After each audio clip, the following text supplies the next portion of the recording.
Bonjour, dans cette capsule vidéo, nous allons traiter la notion de l'élasticité prix de la demande. Pour commencer, nous allons définir la notion de l'élasticité d'une façon générale. En effet, l'élasticité représente une mesure de la sensibilité d'une grandeur par rapport à la variation d'une autre grandeur. En particulier, il s'agit du rapport de la variation relative exprimée en pourcentage d'une grandeur par rapport à la variation relative d'une autre grandeur. Ceci nous ramène à parler de la formule de l'élasticité. En fait, il s'agit du rapport de la variation relative de la fonction, par exemple, de f de x, exprimée en termes de pourcentage, par rapport à la variation relative du variable x, exprimée aussi en pourcentage. Il faut noter que l'élasticité est une grandeur sans unité. Maintenant, parlons de l'élasticité prix de la demande.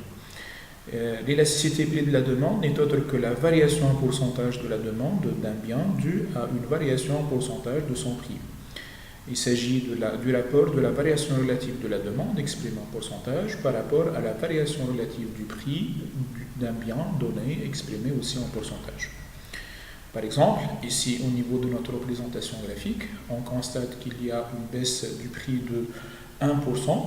Cette baisse va se traduire par une augmentation de la demande d'une valeur en termes de pourcentage.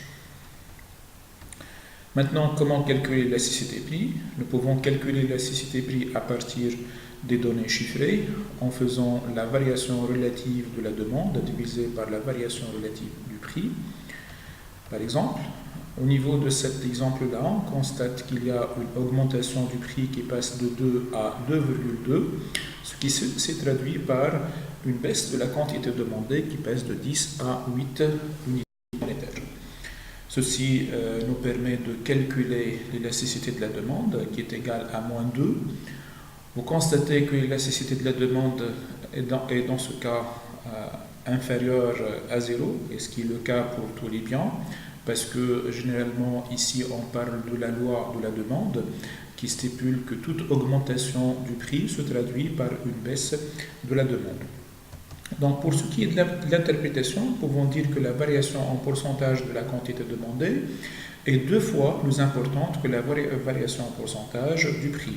C'est-à-dire, si une baisse du prix de 1%, nous avons assisté à une augmentation de la demande de 2%. Ou bien, si le prix augmente de 1%, la quantité demandée diminue de 2%. Maintenant, comment calculer l'élasticité à partir de la fonction de demande? On va prendre une fonction de demande simple, qui est la suivante, x égale à r moins p sur 2p. L'élasticité prix de la demande n'est autre que la dérivée de la demande par rapport au prix multiplié par le prix divisé par la demande. Calcul fait, cela va nous donner r sur r moins p.